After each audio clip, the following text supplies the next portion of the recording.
বিষয়টি নিয়ে কাজ করছিলাম, তখন আমরা জানতে পারলাম যে প্রায় 6 দিন আগ থেকে এই ঘটনার সূত্রপাত হয় এবং একজন শিক্ষার্থী ডেঙ্গু আক্রান্ত হয়ে মারা যাওয়া, সেখানে তার সঠিক চিকিৎসা না পাওয়ার যে অভিযোগ, সেই অভিযোগ থেকে ঘটনার সূত্রপাত হয়। তবে সেই অভিযোগ ছিল ন্যাশনাল মেডিকেল কলেজ, যেটা পুরান ঢাকায় অবস্থিত, সেই কলেজের বিরুদ্ধে। কিন্তু সেখানে সোহরাওয়ার্দী কলেজ কিভাবে ইনভলভ হলো এবং এরপর পালাক্রমে হামলার প্রত্যুত্তরে হামলা, এই ঘটনাগুলোর মধ্যে কারা কারা জড়িত, ভাঙচুর সহ হতাহতের বিষয়গুলোতে অবশ্যই আইনগতভাবে ব্যবস্থা নেওয়ার প্রক্রিয়া চলমান আছে।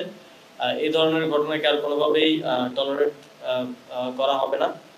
আইন শৃঙ্খলা বাহিনী সর্বোচ্চ চেষ্টা করেছে যে কোনো ধরনের সংঘর্ষ এড়াতে এবং কোনোভাবেই যেন আইন শৃঙ্খলা বাহিনীর সাথেও শিক্ষার্থীদের কোনো ধরনের সংঘর্ষ না হয় এবং নিজেদের মধ্যে যাতে সংঘর্ষ না হয়, এই জন্য গতকাল থেকেই কলেজ কর্তৃপক্ষ চেষ্টা করে যাচ্ছিল, কিন্তু কোনোভাবেই এই সংঘর্ষ এড়ানো যায়নি। তবে সোশ্যাল মিডিয়ায় আমরা বিভিন্ন জায়গা থেকে দেখেছি যে সোহরাওয়ার্দী কলেজের 7 জন এবং মাহবুবুর রহমান মোল্লা কলেজের 3 জন নিহত হওয়ার একটি খবর রটেছিল। তবে এখন পর্যন্ত কারো নিহত হওয়ার কোনো সংবাদ আমরা পাইনি। এটা নানা মাধ্যমে নিশ্চিত হওয়ার চেষ্টা করে আসলে নিশ্চিত হওয়া যায়নি এবং কোনো গণমাধ্যমেও কোনো প্রতিষ্ঠিত গণমাধ্যমে এ ধরনের কোনো খবর আমরা পাইনি। তবে অনেকেই আহত হয়েছে এবং হাসপাতালগুলোতে ভর্তি হয়েছে, এটা আমরা জানতে পেরেছি। তাদের চিকিৎসার ব্যবস্থা করা হচ্ছে এবং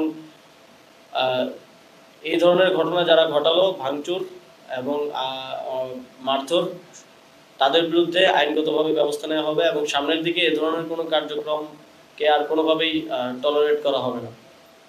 আমার জানা মতে কর্তৃপক্ষের সাথে ওভার দ্য ফোন বরাবরই কথা হচ্ছে, প্রতিদিনে একাধিকবার কথা হচ্ছে এবং কর্তৃপক্ষও চেষ্টা করেছিল।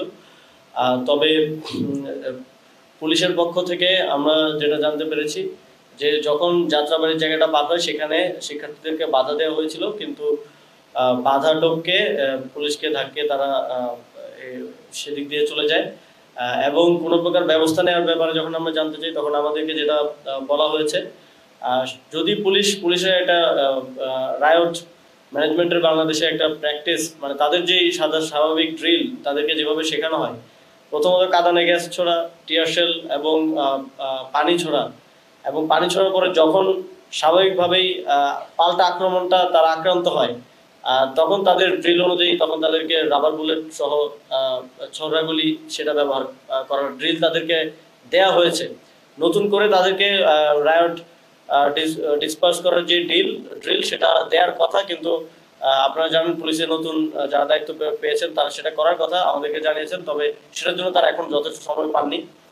তো আগের ওই প্র্যাকটিসে যদি তারা যেতেন, খুব স্বাভাবিকভাবে আপনারা জানেন যে ছাত্ররাও আক্রমণ করতো এবং তার প্রতি উত্তরে যদি গুলি ছোড়া হতো তাহলে অনাকাঙ্ক্ষিত ঘটনা ঘটার মতো পরিস্থিতি তৈরি হতো। সেই জন্য খুব স্বাভাবিকভাবেই তারা যেটা আমাদেরকে জানিয়েছে যে সেখানে তারা বাধা দেওয়ার চেষ্টা করে, কিন্তু সেই ব্যারিকেড টপকে ছাত্ররা চলে যায় এবং ঘটনাস্থলেও পুলিশ সেনাবাহিনী শেষ পর্যন্ত ঘটনা থামানোর চেষ্টা করে, দমানোর চেষ্টা করে এবং এখন মোটামুটি পরিস্থিতি নিয়ন্ত্রণে এসেছে এবং যারা এই ধরনের ঘটনাগুলোর সাথে জড়িত, সিসিটিভি ফুটেজ সহ সাংবাদিকদের ফুটেজও যেখানে এসেছে, ক্যামেরায় বন্দী হয়েছে, তাদের বিরুদ্ধে আইনানুগ যথাযথ ব্যবস্থা নেওয়া হবে। অনেক ধরনের তথ্য পাওয়া যাচ্ছে, অনেক ধরনের ইনফরমেশন আসতেছে, তবে এই বিষয়ে সুষ্ঠু তদন্ত করার আগ পর্যন্ত কোনো কিছুই বলা যাবে না। আমরা সেটা তদন্ত করে তারপর আপনাদের সামনে প্রকাশ করব।